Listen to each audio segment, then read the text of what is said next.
All right, my friends, welcome back to another episode of the Build Show podcast. That's right, my weekly time to get together with you guys and go deep. I have an absolutely fantastic topic today, and one of my favorite builders in the studio today, my buddy Brent Hull. Brent and I are actually going to do a couple of different podcasts, but this topic is one that's really near and dear to my heart. We're really going to be talking about durability and serviceability today. And, you know, Brent's been around a long time. He's actually a little bit older than I am. We've both been building for 30 plus years. And I think Brent, more than anybody in my life, though, really has a good sense for how do houses last hundreds of years. And he's remodeled and been in houses from Boston that were hundreds of years old to Texas that were maybe 100 plus years old. So I'm really going to dig into this durability component with him and how houses last and what he's seen. But I also want to spend some time with him on serviceability. Like, what can we do for building new that we could apply some of those lessons to new houses? So with that being said, from the Reisinger Build Studios in Austin, Texas, let's get going.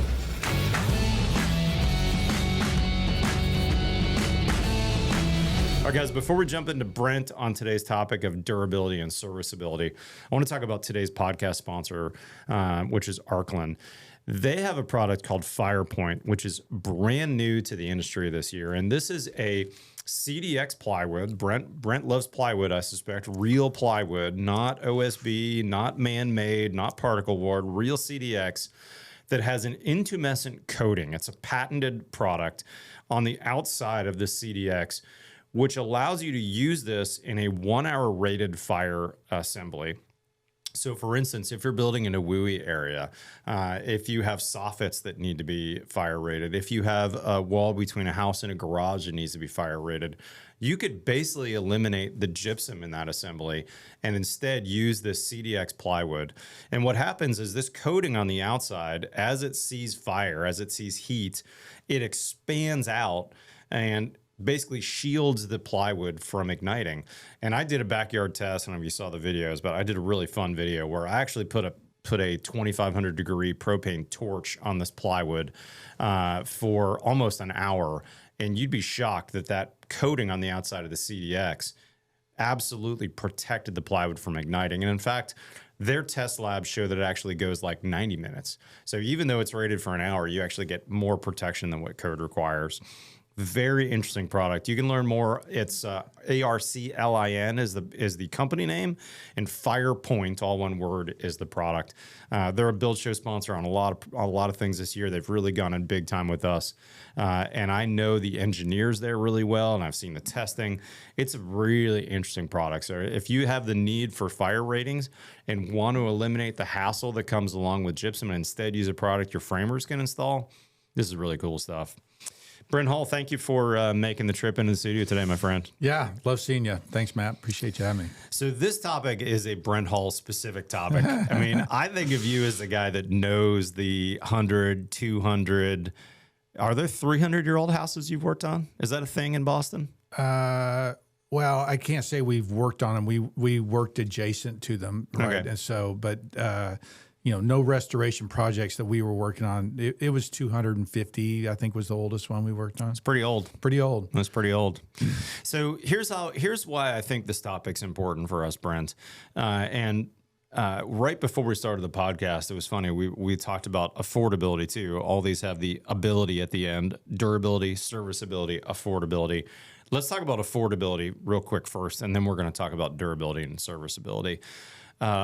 I think it's very likely that we might move from a standard 30-year mortgage in this country to more like 40-year mortgages as the standard so that we can help people with affordability, right? Houses are not getting any less expensive. Material costs have gone up. Labor's gone up.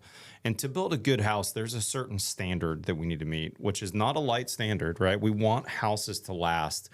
So with that being in mind, you know, if we have a 40-year mortgage and we have the means and ability to build a really good house, I want to unpack with you a little bit of like, how did those houses that you've worked on that are, 100, 150-year-old Texas houses to maybe 250-year-old Boston houses from your training in at the North Bennett Street School, how did they get to that length of time, right? And what were the components that mattered for that length of time? Where do we start? I love this topic because I think it's vital and important today. It's like, how do we build houses that last a long time? Mm-hmm. It concerns me that we rely on glue for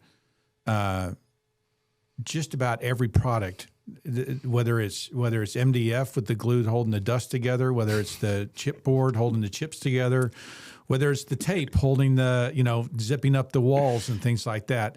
We got a lot of glue in our houses. Got a lot of glue in our houses. So one thing to look at is that if you, and certainly when you go into a 250-year-old house, considering that the Industrial Revolution is in the 1850s, that you've got a pre-industrial revolution and a post-industrial revolution. And the way things are built in a pre-industrial society is a lot of natural products with water management that is natural. Right. And so instead of applying a coating to keep something dry, you are building in a way so that water is shed from it. And water is the enemy of those houses, just like it's the enemy of our houses.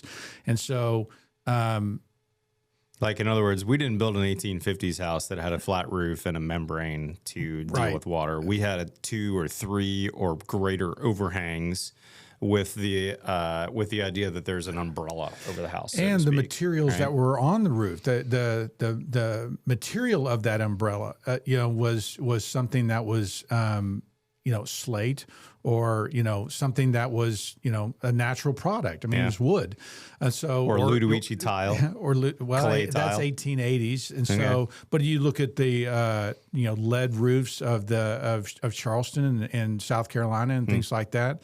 Those were somewhat manufactured, but certainly a product that's going to last hundreds of years. So it's what I'm trying to do with in my world, and I'm challenged by what you and Jake and Steve talk about as far as comfort, performance, right? And I've made the choice to say, look, I'm not going to chase performance as far as those guys do, because I care more about sustainability, and I have doubts about how long those products really are going to last. Yeah. And so I get that. I think it's a good rub. I like it. I think there's a lot to talk about there. And like, we're on our team, when we have production meetings, we're like, well, how do we build the perfect wall?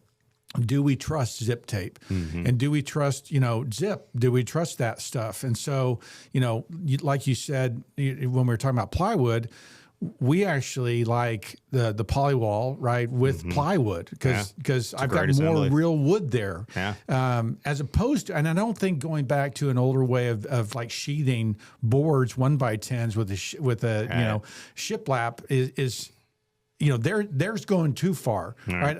Because there you're saying, I want all wood in my things. I don't want any plywood. I don't want any glue in the assembly. I don't want any glue in the assembly. Right. But I really sacrifice performance if I do that, because I can't make that airtight. Mm-hmm. And so, right. And so I'm trying to balance those things as well. And I don't want us to get where I fear the industry goes is that we're waiting on that next invention to get the perfect wall. We're waiting on the next glue, the next whatever the thing is that is going to, change building. And it's going to be something snapped together, something that's easier to build, something that, and I'm just like, I just don't want to get caught in that, rush of movement. I'd rather fight against it a little bit. And so you can tell I'm not at a point where I go, this is perfect. Yeah. I'm like, there's balance. You're trying to ride a line, right? Yeah. And so where I look at it, I go, okay, so flashing a window, I really don't want to just have tape on that window. Okay.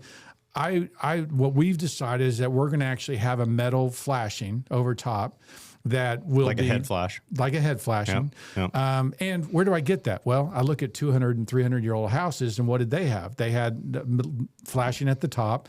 They didn't always have flashing on the sides. Mm-hmm. They shed it from the top first, though, where most of the water was coming from. Exactly. And they also had a 2-foot overhang, probably, right? They also have a 2-foot overhang. They also had sills that were pitched, right, with drip edges on the things to continue to kick water away from the house. Did those houses have lead pans that the windows sat in, or not necessarily? Not always. But sometimes? Yep, for sure. Sometimes copper. Copper instead of lead. That makes sense. So, anyway, then you go, well, what am I sacrificing? What am I giving up? Well, you're not as sealed up around your windows as, but I know that flashing and those materials are 100-year products. And so, is zip tape a 100-year product? I don't know. I mean, I don't think anybody knows. And so, we don't know for sure, but the example I like that helps me understand it a little bit in my mind, and I've heard Joe Stiebrick talk about this, is how long will, let's say, the Chinese dining room table, that's the Ming Dynasty dining room table, last if it's in your dining room versus how long will it last if it's a picnic table outside. Okay. And I've heard Joe kind of use this analogy, and I like it. Like this table that we've got here at the podcast studio is probably a IKEA Plus, right? This is a fake wood stamped, probably particle board. I hate to tell you, Brent, I know I'm killing your soul here. It's not probably real wood. Although, I don't know, maybe it is. My team does like real things, but let's call this a standard American dining room table. Okay. If this is kept indoors, I should be able to get a couple decades out of this, right? Depending on how often I put water on it and clean it and that sort of thing. If I take the same table and put it outside, am I going to get a season out of it? Probably not. By the time the end of the summer or winter's over, it'll be garbage. Now, if I pressure treat the table, maybe I can get 5 or 10 years out of it. But it's not long before your pressure-treated picnic table still looks like garbage and rots away outside. True. So there's this difference between inside and outside, wet versus dry, and climate controlled. And so the thing that really resonated with me about perfect wall and Joe Stiebrick's concept of perfect wall, which I now call monopoly framing, is that if we can get all the wood framing members into a dried space and keep them dry, and keep them in the air-conditioned envelope of the house, Joe says that'll last 500 years as long as you keep it dry. Put an overhang on it, maybe even vent the over roof, right? Like what we've done in a lot of these monopoly framed houses. And now I feel like, okay, zip with tape on it, as long as it's kept relatively dry and ventilated if it gets wet or dry to the inside, that's a pretty dang good assembly, even though there's a lot of glue and kind of modern materials in there, in my mind. Especially with the vented over roof. Because I think that's one, I'm sorry, I'm interrupting you, but one quick thought on this. When you think about those 200-year-old houses, they didn't have 100%, they didn't have peel and stick membranes that were 100% leak proof, right? They had probably tar paper, and even clay tile roofs leak a little bit. Maybe they leak onto the tar paper, maybe even got a couple drips in the attic. But they were vented assemblies. So if the rain happened and you got a 1-inch rain in Fort Worth, the next day the sun came out. We had a couple drips on this 2x10 pine rafter, but there was nothing to stop it from drying the next day when the sun came out and got it hot again. And so that assembly, even though it got wet and dry and wet and dry, it was fine 100 years later when you remodeled it. Is that a fair statement? Yeah, but I'm gonna take this paradigm and shift it a little bit for us because, we were just talking earlier, and you said, hey, that wall should last 500 years. Mm-hmm. There's no way that wall lasts 500 years. Why? Because there's one, the families lose money. People, climate change, technology changes. There's no way to freeze that. Yes, if you freeze it in time in a vacuum, that's true. But what you're really trying to do, and the paradigm shift I'm going to take is that, and I've told this story before, but when there's an architect out of England, and if you look at Europe as an example, because American houses are really cheap they are. Compared to European houses. And young. And so, his comment was, he builds this house in Dallas, and it's an amazing house. Quinlan Terry is this old school English architect. He doesn't build.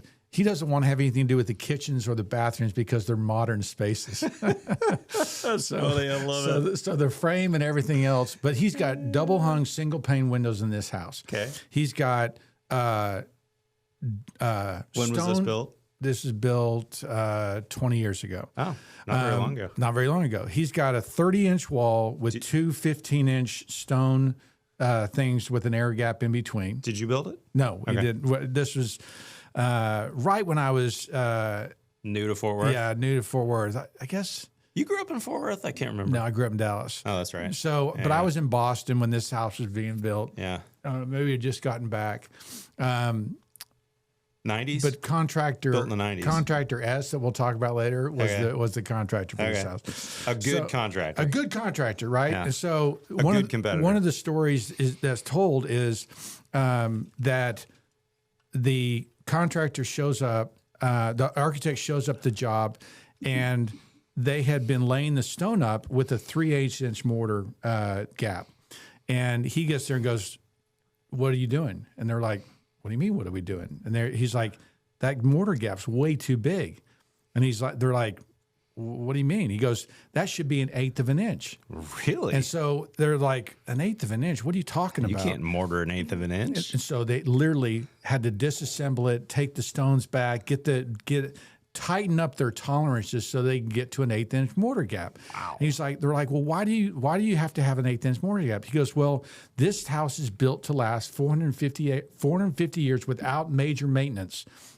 And if I have a 3/8 mortar, that's going to fall apart in about 150 years. Wow. And I need it to last 450 years. Oh my gosh, I love this guy. So I've never thought about that before. So then you think about these English ruins or these English things where the roofs are gone, right? And the walls are still standing and still sitting there.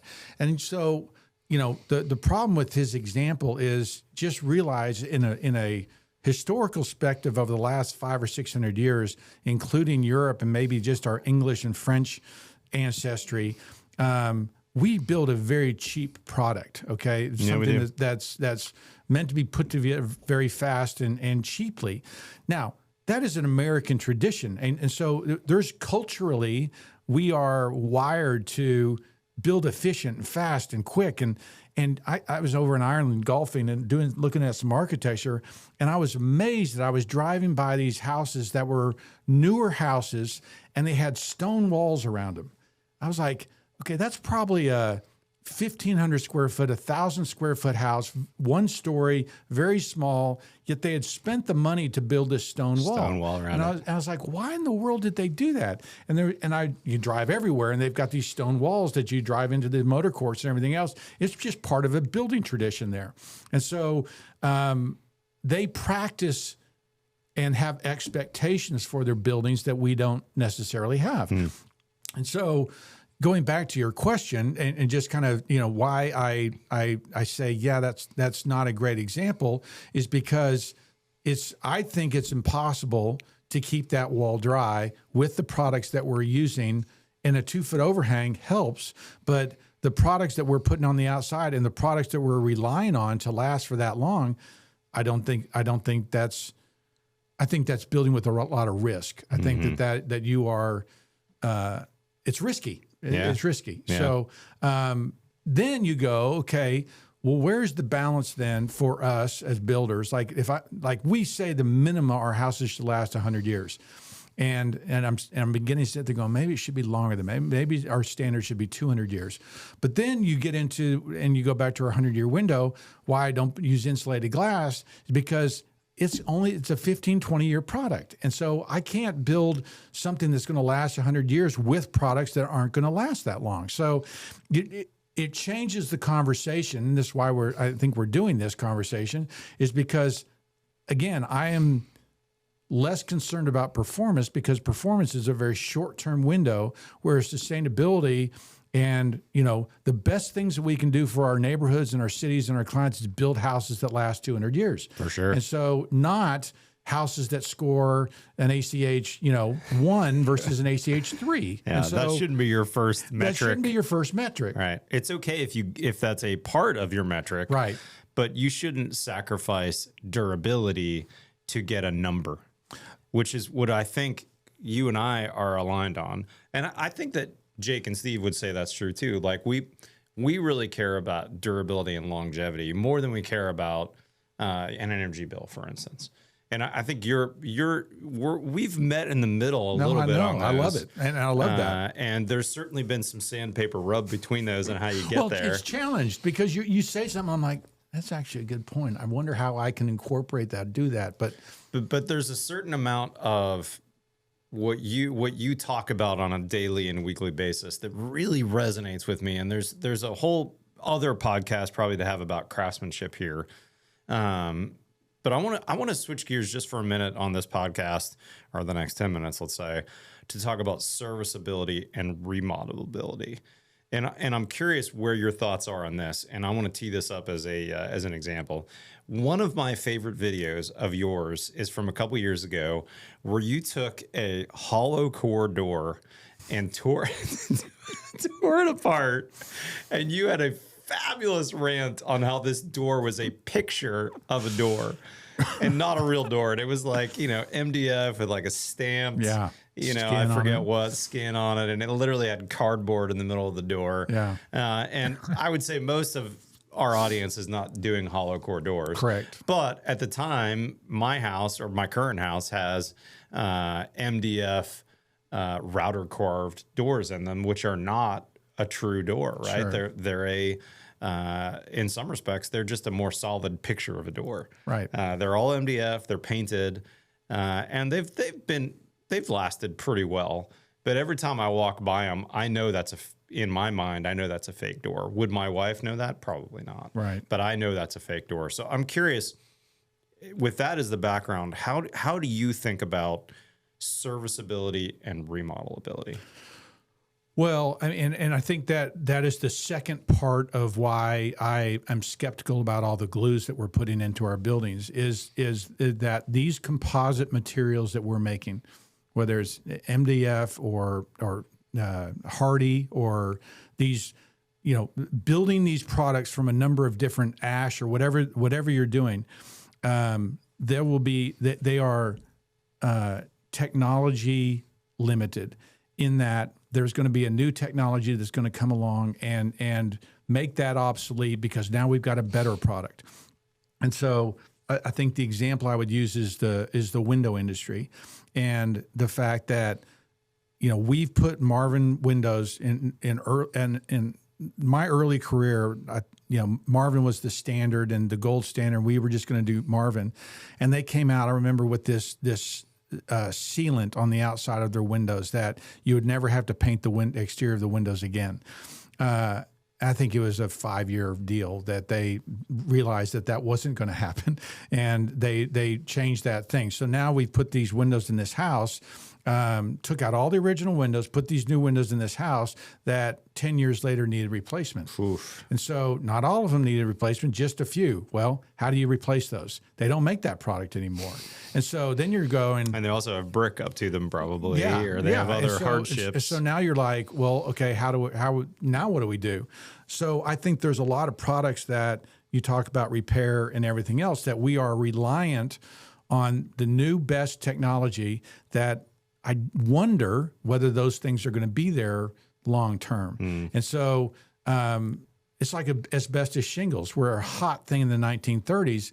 We can't get asbestos shingles. Not that we want asbestos shingles, but matching them on an historic preservation project, how do you, what do we do? Right. And so now you're out there searching for another product that could be plastic or ash or whatever it is that you as a preservationist, you'd want to put back something that's original, but you can't.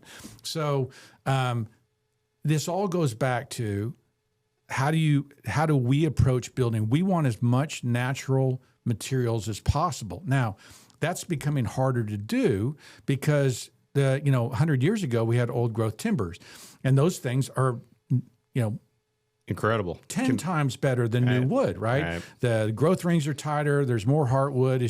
It's a better product. So for eaves and soffits, exterior trim, railings, anything else, we're going to woods like sapele or akoya, or we're looking for a natural product that can still perform. You feel like Akoya is in that version of a natural product that can really perform? Yeah. In fact, two things. We can't use Akoya for everything, right? But we've used it for exterior gates. That's lasted 20 years. Wow. And so you're just That's like, big. And so that's good. I like Akoya, by the way. Yeah, no, I'm a fan. In fact, I think that ironically, we can't use it for windows because it doesn't accept putty glazing. It just takes the oils and it doesn't hold on to them. It sucks them out and interesting. It doesn't work. So can you use it for exterior trim though?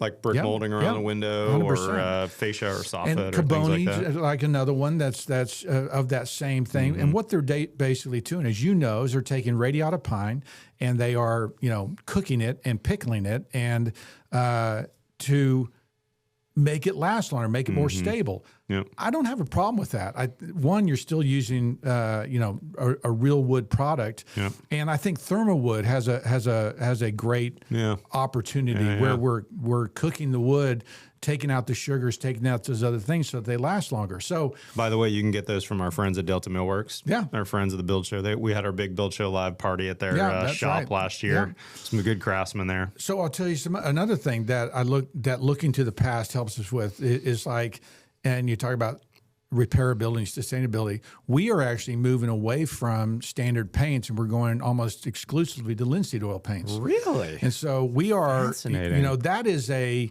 500-year-old product, okay? And I went and toured in England. Inside and outside? No, just outside. Just outside. We were touring a 500-year-old house in England that Edwin Lutyens had done an addition on, and the outside of this house had all these oak timbers. Raw oak timbers, just we're like, how in the world is this lasting? One, it's old growth, but they had treated it with linseed oil. Interesting. And so linseed oil is basically like Gore-Tex. It's vapor open. It stops, but it stops the bulk water. Yeah, bulk water. Are there any brand names of linseed oil that anyone could look up or know, or how do you buy it? The one we're States? using is Bruns and Company. How do you spell that? Brouns. Bruns and Company. Yeah. Mikhail Bruns. I'll look it up. He's I think he's Dutch, but he's a preservationist like me, and basically ran into this stuff. And I recommend Bruns because there's some other linseed companies out there that don't use the quality linseed that he uses. He's using a really top quality linseed that isn't spoiled or anything. It won't spoil. And basically he's mixing in the pigments and everything else. Cool. But you can get that high gloss finish that you'd get from like Fine Paints of Europe, which I found out is basically plastic. And this linseed, like our front door of our building is black. My wife wanted it black. But it has a Western exposure. Oh, it's brutal. Just cooks. Just bakes. I've put 150 degrees. 150 degrees, 142 degrees. On a summertime day when the sun hits it. It's just That's brutal. Hot. And no paint could stick to it. The paint would bubble up all over it. Last year we painted linseed oil paint. No bubbling, no nothing. Looks Still great. have this high gloss look. What's the wood underneath, out of curiosity? Is it oak or is it It's cypress. Cypress. All right, very cool. So anyway. Would you say that Akoya is the new cypress for you? Like if you don't know cypress, this is a swamp tree that I think of as a Louisiana product. And it's Tidewater red cypress. It's not just yellow cypress. Okay, so this is different. So there's cypress that's like Alaskan cedar, and so and that's a type of cypress, and the yellow cypress you can get out of Louisiana right now. We're using old growth Tidewater red cypress. Is it sinker products? Okay, so these are ones it's not. I don't know if it actually was sunk that they pulled it up. Gotcha. But it is that species, and it actually has a deep red color to it. Fascinating. I love how specific you are. You're the best, dude. So you're not like, hey, give me some pine that's at the store. No, I want this specific product. I want to know where it came from. You can't get pine. I would recommend that no one go to a lumber yard and order pine. I love it. Tell me why. My first job when I got back from North Bennett Street was to build doors for this historic depot. Was that 1995? What year was that? That was 1993. 93. Okay. And so I go and start looking for this pine. Okay, I need longleaf yellow pine. and no one's selling it, right? No one is thinking it. So then I'm like, I RFI to the architect, can I use loblolly yellow pine? And which is basically a short leaf pine as opposed to a long leaf pine. And so they're like, yeah, that's an acceptable substitute. Well, I couldn't get the loblolly in 8-quarter material. So I was actually taking finished 3-quarter material and trying to glue it up and try to make my stiles and rails. These doors warped all to hell, cracked up, and it was a nightmare.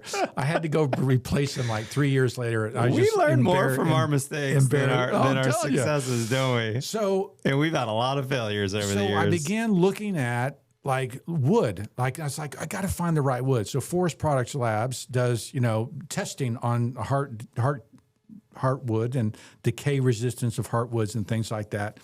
Do you know that there is not one pine, okay, except longleaf, old growth longleaf yellow pine and old growth white pine that are acceptable woods to be used outside? Is that right? Sugar pine, ponderosa pine, radiata pine, yellow pine. They're all those. So there's 3 categories: very resistant, somewhat resistant, and non-resistant. Not at all resistant. They're non-resistant. They're in the same category as maple and poplar and just other junk woods that you never put outside. Right. So you have to be specific. And so, anyway, you got me on a rant. But so back to the Akoya part of that, though. Would you use Akoya as an acceptable substitute today, or not necessarily? For exterior, yes. The problem with the Akoya right now is it's hard to get it, and so we tried to get some for a couple projects, and they were, well, we can get you some in September. This was March. We're like, oh, that's not going to work. Caboni actually had some availability.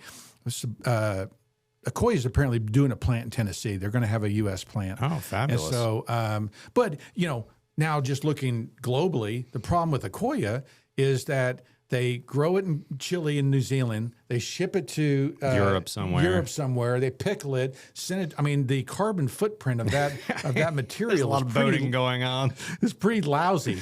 And so, there's one reason they're putting a plant here. But back to repairability and everything else, we're trying to, as you know, because of my background in preservation, I'm just like, I'm looking at that house. It's 300 years old. What did they do to make it?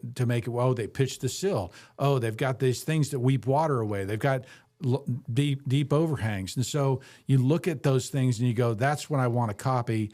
I'm not trying to find a new wood siding. Mm-hmm. I'm trying to find, which is plastic or concrete or whatever you want to see. Why can't we just go back with wood siding? It's amazing to me how many people I'll say, well, why don't you use this wood siding?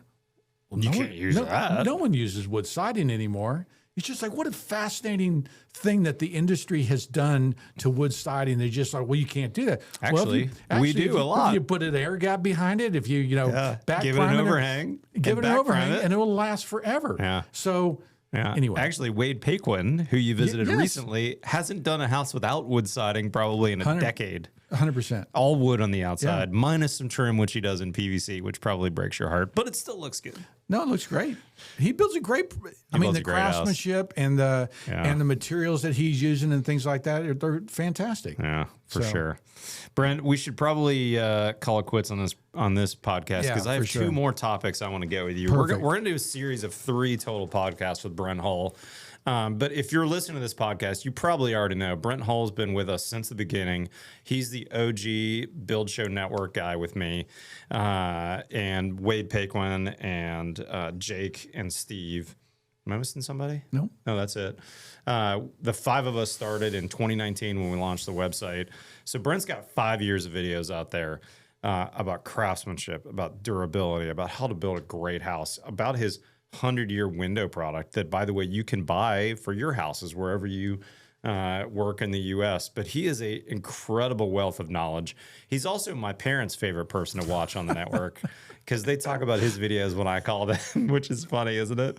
Mom and Dad love you. That is funny. But if you want to meet Brent and actually see one of his jobs, Brent is hosting Job Site Tour at the Build Show Live conference coming up in October in Dallas. We're going to take a 30 or 40 minute bus ride over to Fort Worth and see a legit mansion that Brent has been working on for 18 months or so, right in the middle of an incredible, we're probably going to be in the ending/trim phases of the job where you're going to see some finished parts of the house.